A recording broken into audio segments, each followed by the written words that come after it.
الوصفة دي بقى شفتها كتير جدا على النت، ناس كتير عاملاها، وبصراحة شكلها عجبني جدا واغراني ان انا اعملها.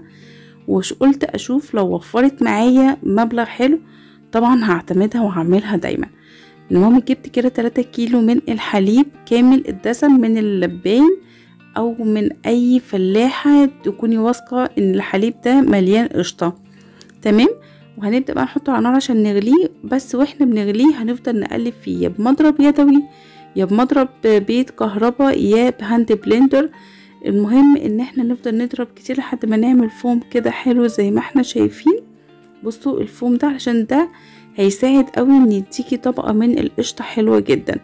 تمام. وهنسيبه بقى يغلي، وبعد ما يغلي هنحطه بقى في التلاجة طبعا لمدة تاني يوم يومين. المهم تسيبيه لحد ما القشطة بتاعته تتكون حلو قوي على الوش. زي ما احنا شايفين كده قدامنا، شايفين بقى ما شاء الله كمية القشطة. هنحاول نلمها كده بالراحة ونطلعها من الحليب. دي القشطة اللي احنا عايزينها. بصوا ما شاء الله. هنرجع تاني بقى الحليب على النار وهنضرب تاني علشان نعمل طبقة تانية من القشطة، بس طبعا المرة التانية هتكون طبقة اخف من المرة الاولى. كده زي ما احنا شايفين برضو هنفضل نضرب بالمضرب او البلندر، نعمل برضو فوم تاني كده وندخله التلاجة برضو لمدة ليلة تانية. هيعمل لنا قشطة تاني بس هتكون طبقة اخف من الطبقة الاولانية، ده طبعا اكيد. كده تمام اهي. بصوا ده بقى تاني يوم برضو، تاني مرحلة قصدي او تاني مرة هتعمل بقى طبقة تانية من القشطة بس اضعف شوية من اللي قبلها. هنفضل نعمل كده لحد ما نلاقي ان الحليب خلاص ما فيهوش خلاص اي قشطة وطلعنا كل القشطة اللي فيه. كده كمية القشطة اللي طلعت معايا اهي زي ما احنا شايفين. هنبدأ بقى نضرب بايدينا بالمضرب، برضو مضرب البيت اليدوي، مضرب البيت الكهرباء، اي حاجة نحطهم في كبة، نحطهم في خلاط. انا كده هحطهم بقى في العجان بتاعي وهبدأ اضربهم في العجان. هتلاقوها بدأت تخرز، هوريكم دلوقتي هتعمل ازاي. ما بتاخدش وقت خالص في العجان او في الخلاط. بصوا بدأت تخرز اهي وبدأت تفصل الحليب عن القشطة. بصوا هي لسه كده شوية بس بدأت تخرز. هوريكم بقى لما تفصل الحليب عن القشطة المرحلة اللي جاية كده. بصوا هوريكم دلوقتي الحليب اهو فصل عن القشطه، وطبعا هنا العجان بتاعي كور لي الكوره مع مرساه كانك عجنتي على ايدك. بصوا شايفين الحليب اللي نازل في الغطا بتاع العجان، يعني في حليب فصل عن القشطه. كده اهو العجان عمل لي القشطه كوره.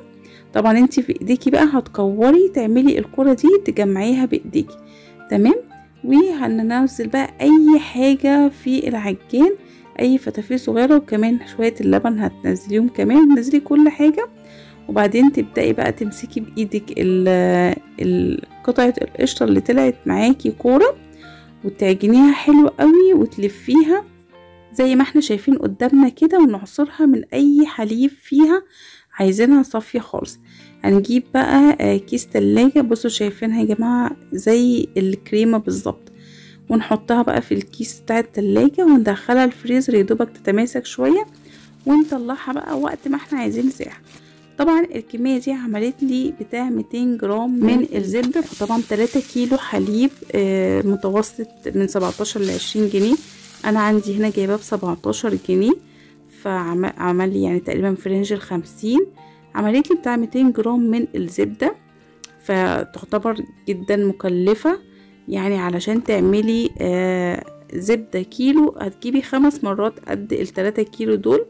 بصوا دي الزبدة كده لما سيحناها بقت سمنة، فهي جميلة جدا وريحتها حلوة. وطبعا هنحط لها شوية ملح واحنا بنسيحها كده. بصوا لونها صافي جدا. هوريها لكم بقى واحنا بنصبها علشان ندخلها تلاجة تتماسك شوية. لونها صافي جدا زي ما احنا شايفين كده، وريحتها كمان حلوة. بس مش هينفع ان احنا نجيب مخصوص للعمل الزبدة. انت هتحوشي بقى طول السنة، تحوشي الوش بتاع الحليب لحد ما تعملي كمية حلوة وتعمليها في الاخر هتكون كده معاكي اقتصادية. شايفين بقى بعد ما جمدت في التلاجة شكلها ولونها عامل ازاي، وقوامها كمان كريمي جدا. فهي حلوة قوي بس هي مكلفة، فلما نحوشها كده طول السنة هتكون اقتصادية وموفرة معانا. نجربها كده في طاسة ونقلي فيها بيضة.